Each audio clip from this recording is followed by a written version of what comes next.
All right, Todd here with Jeep Speed Shop.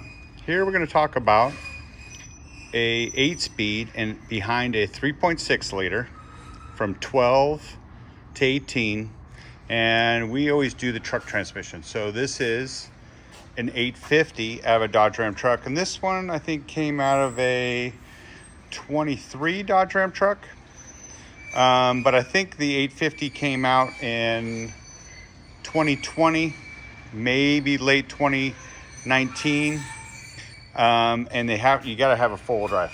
Now we just have an 850 here, okay, but the 845, which came out in 2013, and I think it went all the way up to 2019, which is also fine. Good transmission, nothing wrong with it. And these are identified differently on the side of the tranny. So, but this one here also has a part number. It's easy enough to figure it out as far as, you know, if it's a 850 or not. But there is also a number right here, 850 RE. So this came out of a later model truck. This is an 850 RE out of a 3.6 liter Dodge Ram truck, half ton, obviously four-wheel drive. Only way you can do it. Can't do two-wheel drive, has to be four-wheel drive. So we always change the train pan. This is out of a Gladiator, and it's steel, and it comes with a replaceable filter. So later on you can replace this filter and keep reusing the pan.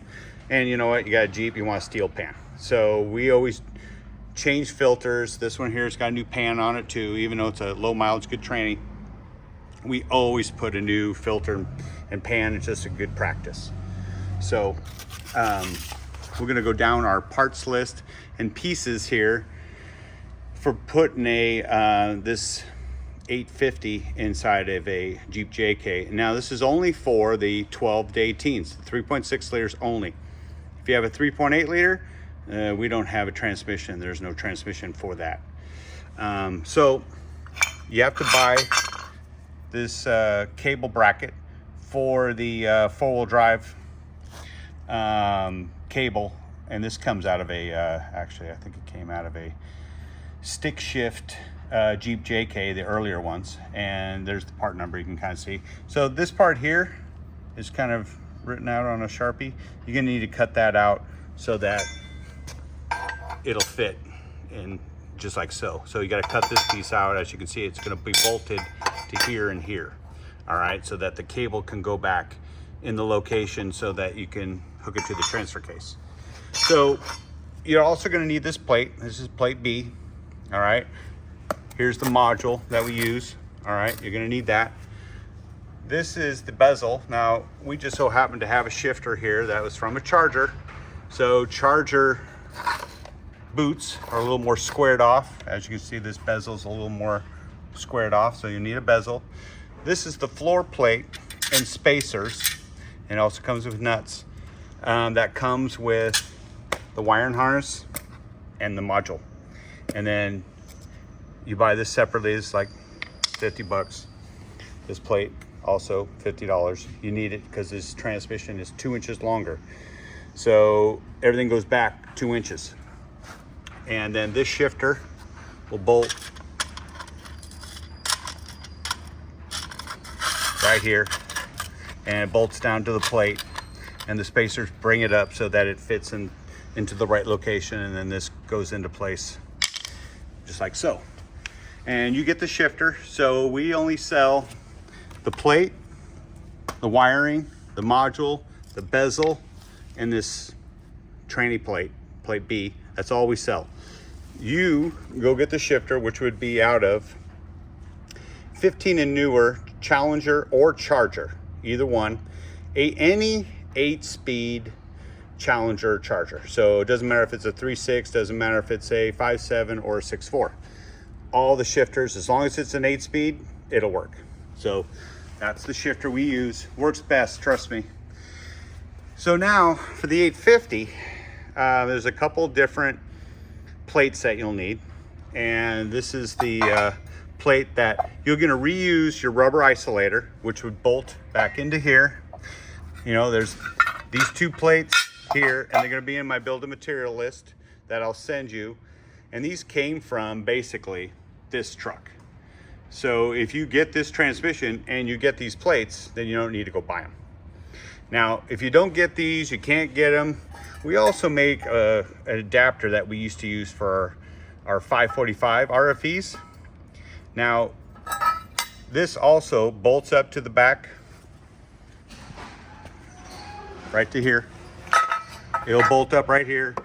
And then the tranny mount to the JK will bolt to this. You can do it that way too. So we sell this, I think it's like $175 or something like that. Or you can just get these, and then you get to reuse your isolator, and it'll bolt in. Now, if you're doing the 845, which is the earlier train, then this is the mount. It works. There's a little bit of modifications you got to do to it, but it does work. And there's the part number. So this is for the 845. That's for the 850s. All right. So here's the train cooler that we use. This is from a JL. These are the train cooler lines, also from a JL. And there's the part number to the JL cooler. And then these are the cooler lines from a JL. These are from a 392. And there's the part number to the JL 392 cooler lines. And you can kind of see how they lay out, and they go into this location. So we had to tap and put these fittings in, and these fittings are in the build of material list. And then we have a jig that we lend out for people to help tap that, and that's in another video that I have that we've already did kind of covered that already. So, but we use our tap, we use our jig it up, put these fittings in so that these will go right into there, and using all factory stuff. It just makes it nicer, I think. I like using it all factory. So, and so now if you have a stick shift and you want to go automatic, so these are all parts you got to get. We don't sell any of this stuff, but this is a brake pedal out of an 07 to 18 automatic JK. And this is all you need. You just pull your stick shift, the pin out, pull it out, pull the pedals out, put this in, and put the pin back in. That's it. All you need is this pedal here if you got a stick shift going to auto. Now, stick shift to auto, guys, you need to get a computer. Good used one, probably from the year or similar to the year of your Jeep. So if you got a 15 JK stick shift, you need to get like a 14, 15, 16 JK automatic computer, and then we will put the VIN number in, because you are going to need the VIN number put in that to make it work. Do not grab a computer from the junkyard, put it in there, and see if it'll work, because it will not work. It needs the VIN to your Jeep in this computer, or else it'll be like a virus. So, and we do it for free. So you just send it to us and we'll do it for you. Now, here's the sled, they call it. All right, this is the floor plate. Fills in the hole for where the manual shifter would have came through. This you need is a factory part. You can buy it used, new, whatever. And it's the same one from 07 to 18. And there's the part number to the sled, okay? So you need that if you're gonna, and then, I think I've gone over this before, but then goes to the floor, and then this goes, boom, right there, just like so. So then our shifter and everything all lines up, just like so, easy peasy. All right, so then if you got a stick shift, you're gonna need a flex plate. And here's the part number to a 3.6 liter flex plate. And you're gonna need one of those. And then you're gonna need flex plate bolts, which I don't have here. And you're gonna also need now flex plate to crank. And then you're gonna need flex plate to torque converter. All right, there's 6 of those. And so you're gonna need them all from a 3.6 liter auto Jeep. All right, so then this is the fluid we use. We've never tried anything else. There's probably something else that would work, but I don't want to take a chance. So this is the fluid we use. It's extremely expensive, but it's not like you're changing the fluid all the time. It's like one and done, really. I mean, this stuff's supposed to go 80 to 100,000 miles, so I don't know. I just use the stuff that's recommended and the stuff that you know, ZF wants. So that's kind of what we do. And then we build an exhaust system. It's 450 bucks. And then it goes around. So most exhaust goes under the train pan. Well, we're going up underneath here in the back. So it goes up to there's like a flange piece up on the right side that piece goes to, and all the hardware is in that box right there. And then this is the driver's side, obviously, and it bolts up right there with that flange. And then here, where it goes up, there's like a curly Q piece on the exhaust. You cut that off. This slips over it. It got a clamp, and then this is how we run the exhaust. This gets the exhaust out from under the transmission pan, and so you can't hit it too. So something that we're making now. Now we build an exhaust system also to help with this conversion. And it's just a cat back, and it just goes right to here. Pretty simple, works out really well. All right, one more thing I gotta cover. Transfer cases. So if you have a 12 to 18, which that's what we're talking about here, this is the transfer case input for a NAG1. And this will obviously not work. This will not go right there. So this transfer case won't work. So then what we do is we go buy a transfer case like this one. Got it from LKQ. And this one here is 23 spline. And this comes from an 07 to 11 auto JK, or an 07 to 18 stick shift Jeep JK. They're all like this. So, and or you could go with a Rubicon case, which I don't recommend. I don't think it's necessary, but you can. So this would be the Rubicon case that you would need.